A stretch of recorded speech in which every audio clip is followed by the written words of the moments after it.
Hi everyone, welcome to the All Homesteading channel. My name's Natalie and I thought I would jump on quickly to update you on my makes for July. So let's jump straight into it. Of course, I hope you are well, but let's talk about my finished objects.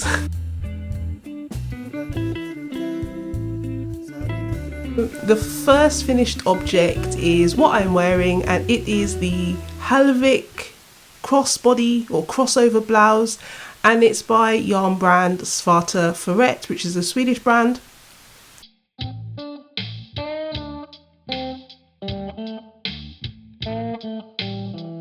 Now that it is finished, I actually am happier with it, because while knitting, as I have documented in previous episodes, I wasn't really confident in the way it was coming along. Once I had actually finished the body, I had two main issues with the process of knitting this garment.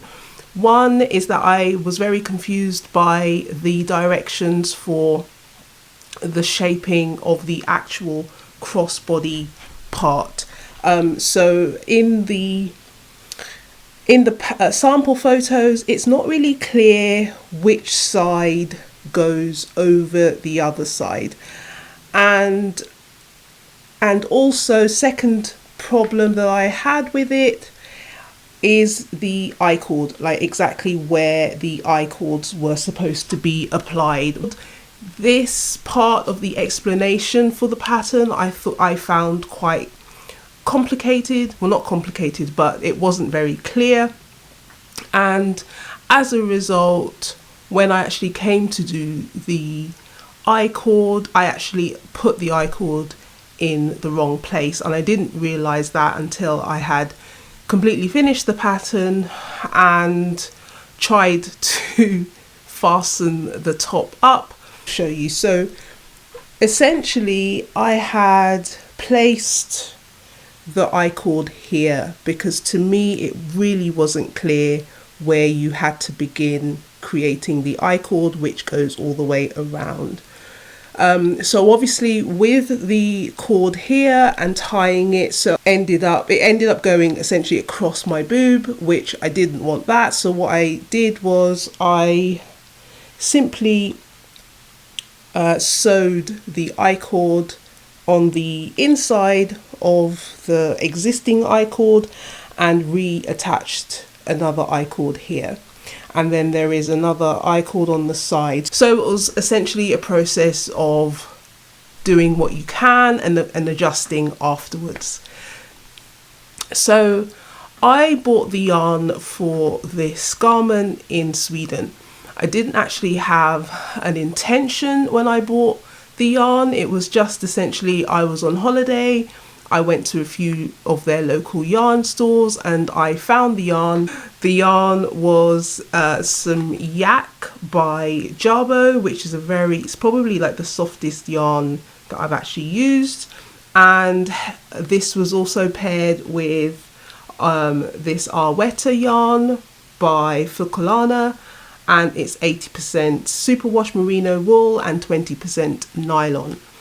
So the issue that I had with it is that I think I had two skeins of this colour, which I used for the body, and then I needed to buy one extra skein for the sleeves.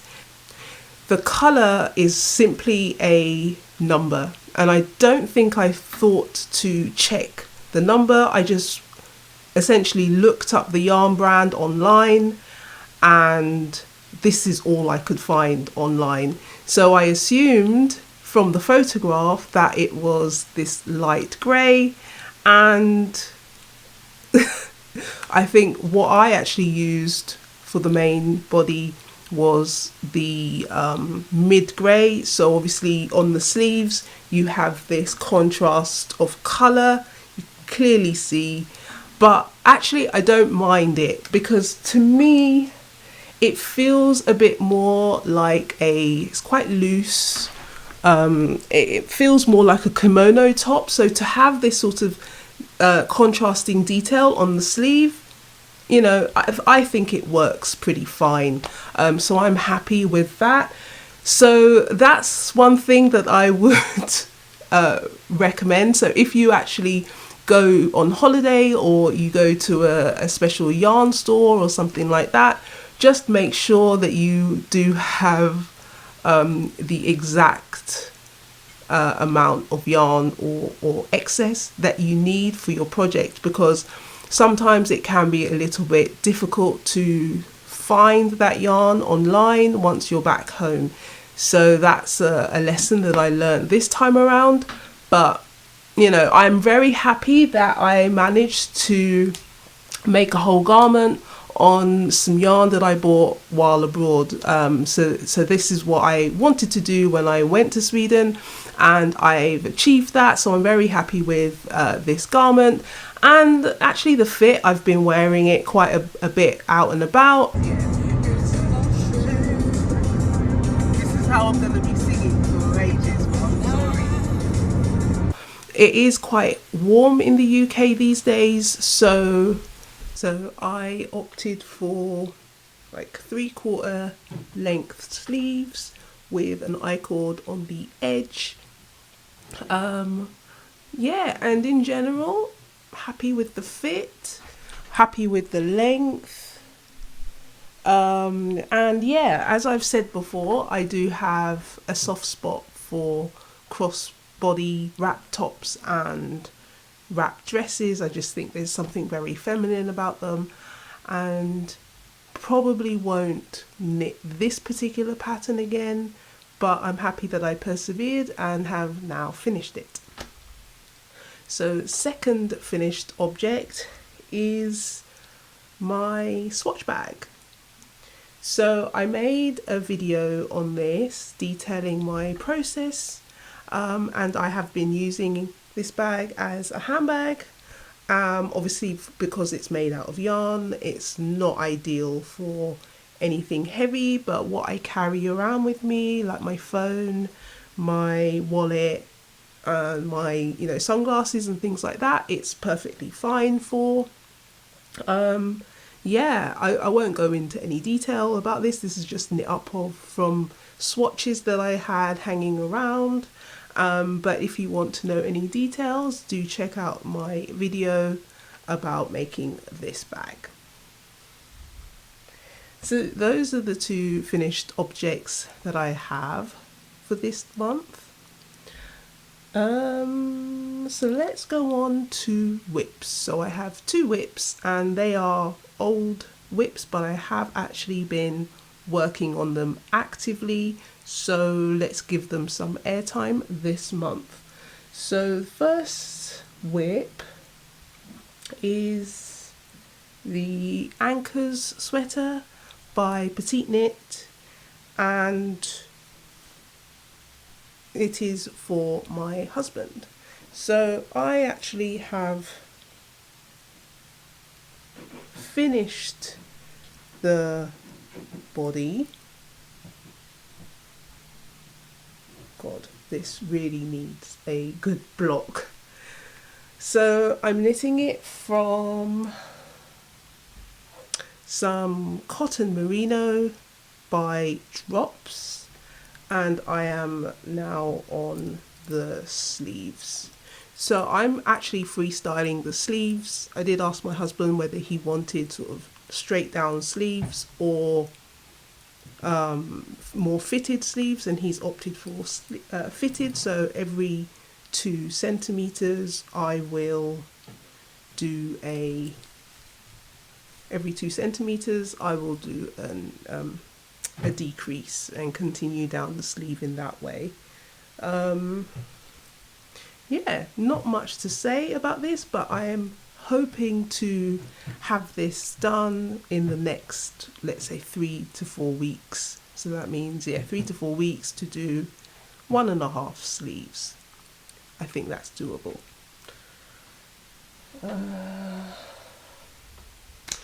And second whip is the Modern Mud Cloth Sweater by Chinua Matthews. And yeah, I have been working. So I actually had the goal to split for the sleeves by the end by July's podcast. Alas, I haven't achieved that goal, but I have done some extra rounds. So yeah. The thing about this pattern, however, is that there are no short row shaping at the back. So I will have to maybe put in a label also so that I can distinguish between the front and the back. And also what I've noticed is that the raglan increases are pretty long. Like you split for the sleeves quite late. So I actually might change that and make sure that I'm paying attention to the length of the yoke so that I can make the sweater so it fits my body exactly. The other thing that I don't enjoy about the way this pattern is written is that it gives you how many for your size, that how many ink. Hi. It gives you how many repeats that you are supposed to do for your size. However, it just says 40 or whatever, how many repeats that you're supposed to do.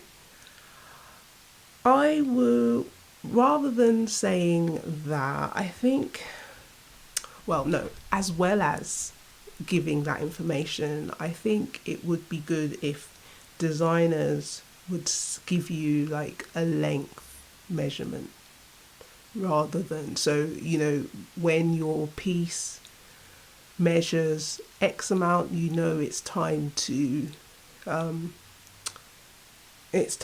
split for the sleeves. I think that would be a lot more helpful. I am looking forward to seeing the completed item. I think it will be a great addition to my wardrobe, and I have been thinking about ways that I can style this top. So yeah, so let's see how progress is made. Let's go on to knitting plans. Okay, so my only other whip is the Sun Gazer by James N. Watts, which I detailed in my June update episode. Yeah, so I have the whip and the yarn that I've been using for it in this bag. It's August now, and the Sun Gazer, as you can tell by the name, is a summery garment. I am not in the headspace to be using this yarn to try to finish this project. So I think I'm actually going to shelf this project. Maybe I'll come back to it a bit later in the year or next year, or I will frog it, but it doesn't really make sense to frog because I've used only a very small amount of each yarn. So who knows? Let's see. So I will shelf it for now, and maybe I'll have the inspiration to pick it up again at a later date. But I have other things that have caught my interest that I would like to cast on. The first being the Beatrix cardigan by Gregoria Fibers. Now, I haven't knit any of this designer's patterns before, But I do follow this designer on Instagram because I always love to admire how elevated this her patterns are. So yeah, so this sprang up on my Instagram and I thought, oh, that is a very lovely cardigan for autumn and the winter months. So I picked out the yarn that I would like to use.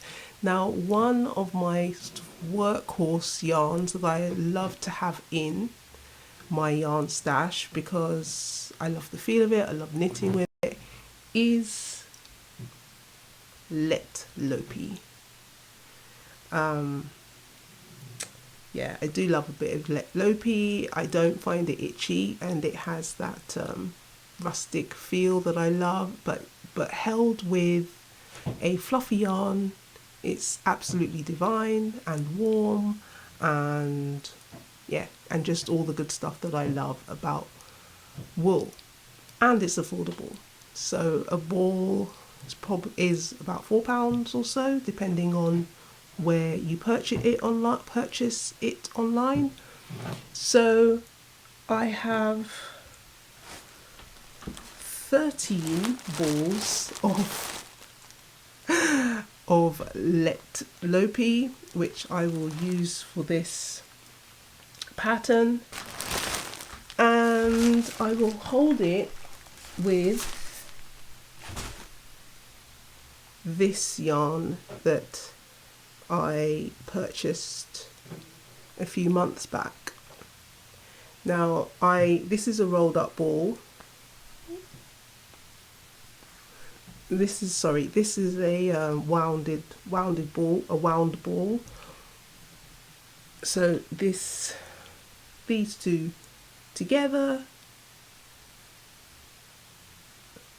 and so I have enough of this, yeah, to make the cardigan. So I won't have any issue with running out of yarn for this project. So this is an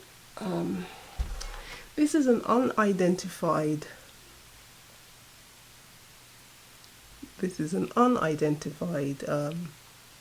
fluffy yarn that I thrifted for about £5.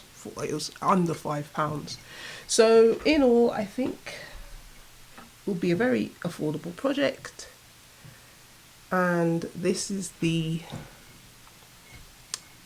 swatch. So I haven't worked out what needle sizes I am to use, because with this swatch, as you can see, it's tapered.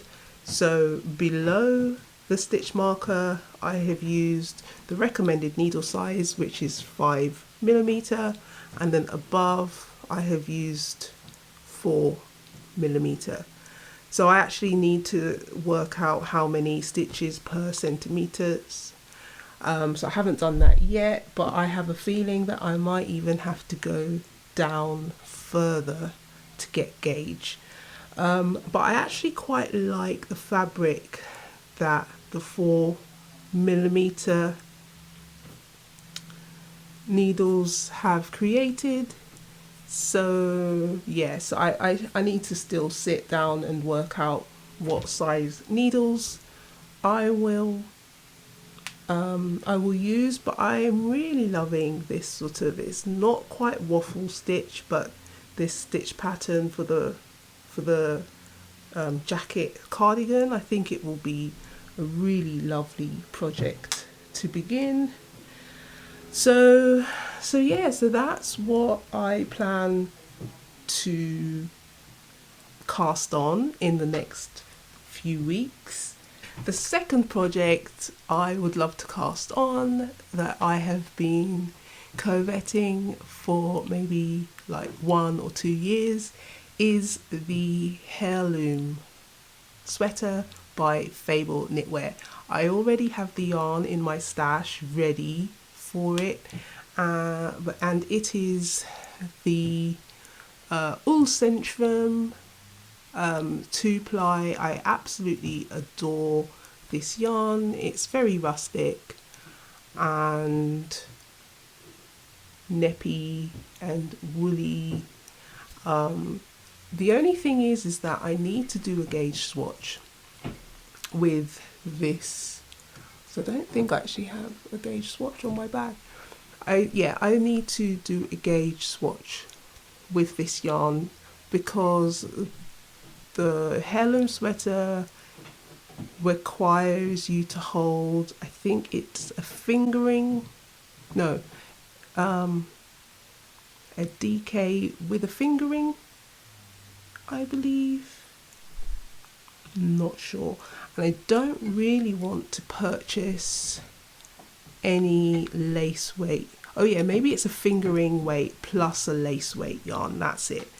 So I don't really want to purchase a lace weight yarn in this colour. I actually want this yarn to sing alone. I don't really have enough to hold it double. So I'm still working out how to get around that. Maybe just use smaller needles, not sure. But I will knit up a gauge swatch once I'm a little bit along with this project. Yeah, and then we will see. So yeah, I'm actually going to tie up this episode here. I hope you have a great weekend and rest of the week, and I will see you soon. Bye.